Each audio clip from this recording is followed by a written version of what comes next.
Okay, so we're going to go over the Aesop substitute management system as a campus user, which is every administrator at your school. We'll go over exactly what you're going to see and all of the things that you can do in the system. There's other videos that are going to show the teacher and the substitute interfaces, and those are much simpler than the ones that you'll see. The website that you're going to log in at is frontlinek12.com/Aesop. It'll insert this other stuff in there, but all you need to type is frontlinek12.com/Aesop. And you'll log in with your email address and your PIN. So click log in. If you don't have an email address or a PIN, then send us an email at OCS@seattlearch.org and we'll get you set up. It's important that everyone uses their own account for the tracking and the accountability purposes, because it's going to show you exactly who did what and when they did it. So if you need another administrator or campus user at your school, just send us an email and we'll get another account created. So this is your login screen, and this is what you're going to see every day when you log in. It's going to be for today. So today is August 26th, and we don't have any absences in this school. I've set up a dummy absence for us to see what the system does. If you need to get to a different date, you can go to this calendar up here and find the day you're looking for. My absence is on September 1st. So if you log in and you have a yellow circle, that means that you have unfilled absences. That's not typically what you're going to see, because typically the substitutes would have already logged in and found the open jobs and claimed them and put themselves in there. But if you do log in, you have an unfilled absence and you need to assign a substitute to that, then it's going to be yellow and it's going to show up down here as an unfilled absence. So if you need to put a substitute in, you come down here to this confirmation number and click on that.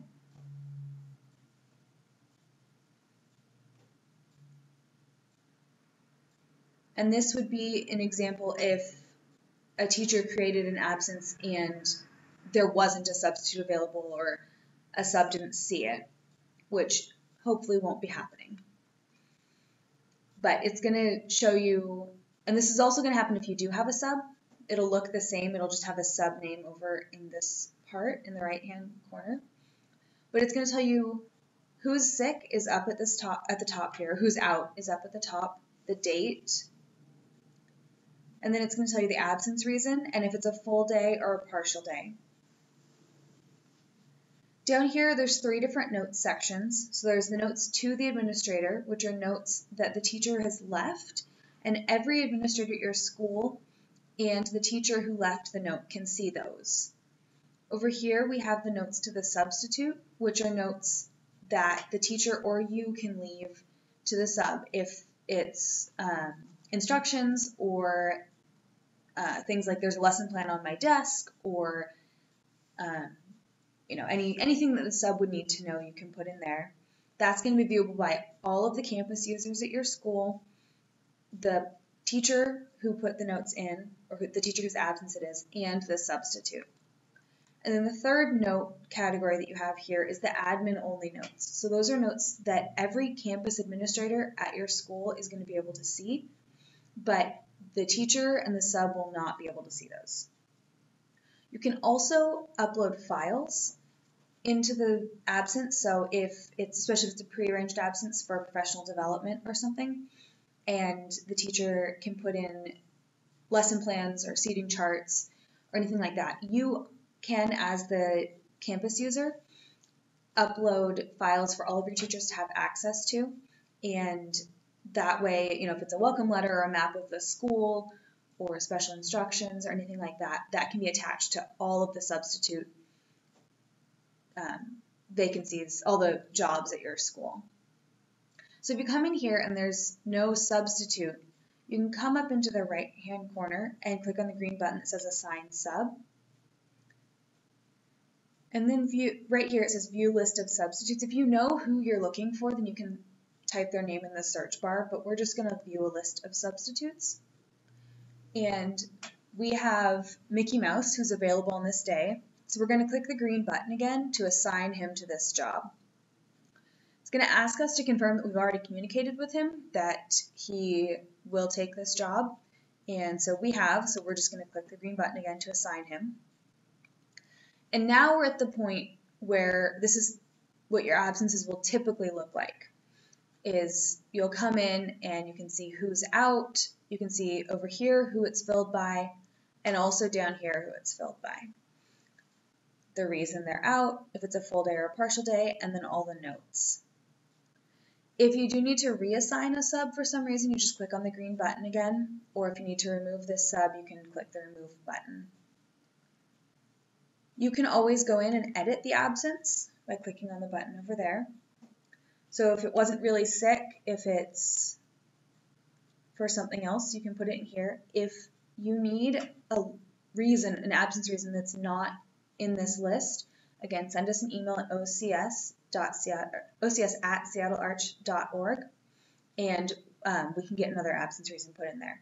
So we're going to leave this one at sick, but we'll just put a note to the substitute that the lesson plan is on my desk. And then we'll come down here. We don't have a file to put in, so we'll just save the absence, the green button right there. So that's this screen. If you have any questions, you can call or email us. The next tab is the absence log. That's going to show you when it was created and by who, and all of the other actions that have happened on this. So I created it, I put it to hold so that it wouldn't call substitutes yet, and then we logged in and we assigned Mickey Mouse to be the sub. The next tab is going to show you if it required approval, who approved it, and if approval was required. And then there's the approver log to show you who approved it and when. The next tab is the available subs. So if you want to see if anyone else is available, you'll be able to see that there. If you don't see a substitute that you're looking for, you can uncheck this button because this is the one that shows only qualified and available subs. And it may or may not show you more people. Especially if you're looking for a middle school position, I would suggest unchecking that because some of our subs are willing to do middle school, but they didn't put that in their profile, and so they might not show up right away. The last tab is the call history. So it's going to show you who it's called and when it called them and what they said. Up here in the absences tab, we have the create an absence button. So if we click on that, it'll take us to a screen where all of our employees will be listed. So you have to select the employee.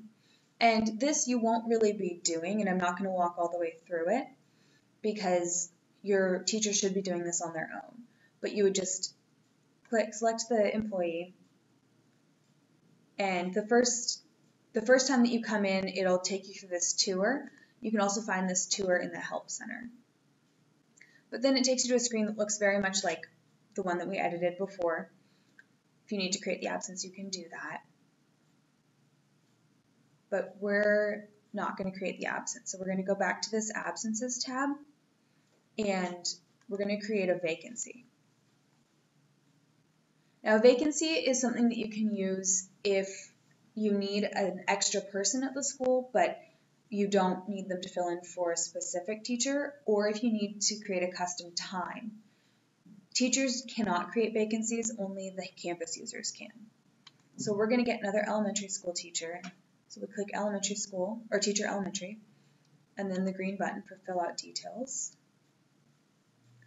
And it's a very similar screen. The only difference is that it's not tied to a specific employee, a specific teacher. So we're going to say we need a test monitor. Again, if you need a vacancy reason that you don't see here, just send us an email and we can add one for you. So for this example, I'm going to say that I don't need them for a half day or a full day. I need them, let's say, from 8:30 a.m.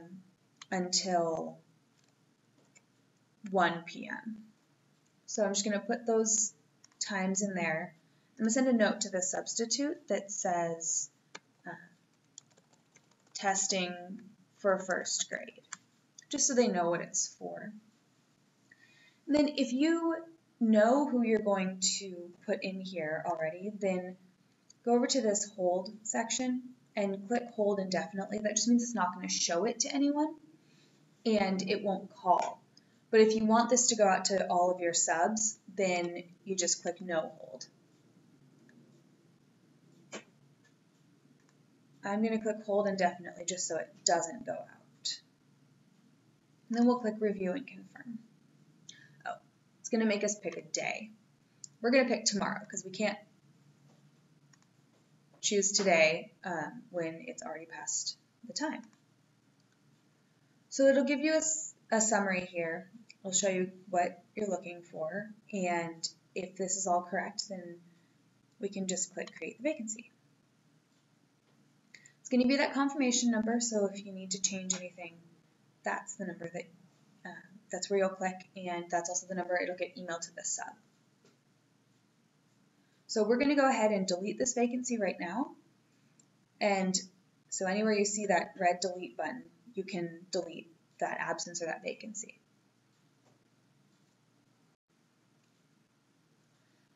Okay, so now that we've done absences and vacancies, the last thing in this absences tab is reconcile. So we'll go and click on that. Okay, so it'll take you to a summary of your absences. And so you can go here and you can pick the dates. Of course, you can only go up through today, and we haven't had any absences in this school, so it's kind of boring right now. But it'll give you a button to reconcile all your different absences here. And you'll be able to look at the whole school year, or the school year up to the point where you're looking on this screen. So that's the absences tab. The next tab is the reports tab, and there's going to be a lot of cool stuff that you'll be able to see once we have data, but right now there's no data, so they're not particularly exciting. If you go reports and then absence, you can print your substitute sign-in sheet. So if you go, so I'm going to pick the day that I put the absence in for, which was September 1st. You always have to push search. If you don't hit that, then it's just going to be blank. So this substitute sign-in is going to tell you who's supposed to be in your building. It's going to have a place for them to sign. It's going to say whether it's full day or half day, or if it's that custom time. And then it's going to tell you who they're filling in for. And it has the confirmation number if you need to look up the absence or the vacancy.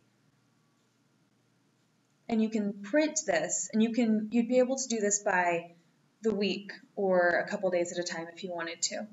You can print that so that you can so you can have it on, in the main office or something, so they can sign in. And if you don't know the sub who's coming in, we're really encouraging you to check ID, at least the first time. Obviously, if you know them, you don't need to check ID of someone that you know. But I'll be taking care of all of the background checks and the safe environment compliance, so you won't have done that. And so if you don't know the sub, please make sure that they're signing in and check their ID. Please actually make sure that all your subs are signing in, but make sure you check IDs for people you don't know.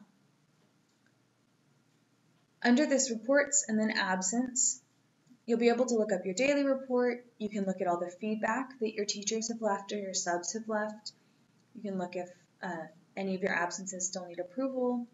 You can look at the day of the week absence analysis, so you can see if one of your teachers has been gone a particularly high proportion of the Fridays or anything like that. And you'll be able to look at your absence call history, so how many subs have been called, what they've said, and when the system has called them. If you go to reports and then employee, you can look at your staff list. This school doesn't have any staff currently. Again, you're always going to have to hit search or it's going to be blank. So this school just has St. Anne, who I put in so that I could put an absence in, and then the vacancy profiles. But your school hopefully has all of your teachers in there. And if you go to reports and substitute, you can look at the sub-call history. You can look at their availability. You can look at your excluded substitutes. So we're just going to click on that real quick. And search. Again, we don't have any excluded substitutes in this school, but if you do, you'll be able to see that. And you can also print your substitute sign-in from that link as well. The last thing is the report writer. And if there's anything that you would like to be able to run reports on, just send us an email and we can set that up for you. We can compare any of the data that we have, and so we can set that the filters up for you so that you can run those reports. Okay, so that's the reports tab. The next tab is the settings tab. So if you go settings in school, and then general information, it's going to show you your school's address and phone number. Make sure that that's correct because this get directions button is going to show up for all of the subs. So you want to make sure that that takes them, this link will take them directly to Google Maps. So you want to make sure that that's correct, that it's going to get them to your school. The next tab is time settings. So take a look at this. If this is not the start and end times that you want the subs there, send us an email and we can fix that for you. Your next tab is your preferred substitute list. And so obviously we don't have any preferred subs in this school yet. You can just click add substitutes and choose who you want on your list and go to add to preferred substitutes. So we've added Mickey Mouse to our preferred sub list. And then if you wanted to delete someone, then you just click edit and select and then remove selected substitutes. The next tab is your excluded substitute list if you want to exclude anyone from being in your school. And then your last tab is shared files. So if you have a map of the school, or if you have a welcome letter for all of your subs, or a bell schedule, anything like that, that you want available to all of your teachers, then you can just upload that into there. Okay, so now that we've gone over all of these tabs, which again we found by going to settings, school, and then you can click on one of these and it's just going to take you to this screen. So there's two places you can go for help. If you go up into the right hand corner and click where it says questions, it's just going to bring up my information. And I'm happy to answer questions over the phone or if you email me, but it's probably going to be faster and easier if you click on this help and learning center. That will take you to the Aesop Learning Center, which has videos and articles and is probably going to be able to answer questions faster than trying to get a hold of me. So for example, if we want to know how to train our teachers in this, you just click in the search bar and type train. And right here it's going to bring up training employees and substitutes. And so this page has the videos we have the basic Aesop training for employees, advanced training for employees, and then the same thing for substitutes. We've got the basic video and the advanced video. Now you do have to be logged in to see these videos, but as long as your teachers have their login and their PIN, then you'll be able to send them the links to the videos and they can watch them. Also, over on the side here, there's the related articles, which I think they do a really good job of matching the related articles to what you're looking at. So, if you now want to know how to set up a preferred substitute list, then you can click there. And there's a video and it's written out. The teachers also have Learning Center. They're not going to have access, obviously, to the Learning Center stuff for campus users because that's only going to be accessible by the campus users, but they have all the videos and articles that they would need. Of course, if you can't find your answer in the Learning Center, then feel free to call or email us at the office, and we will get your answers.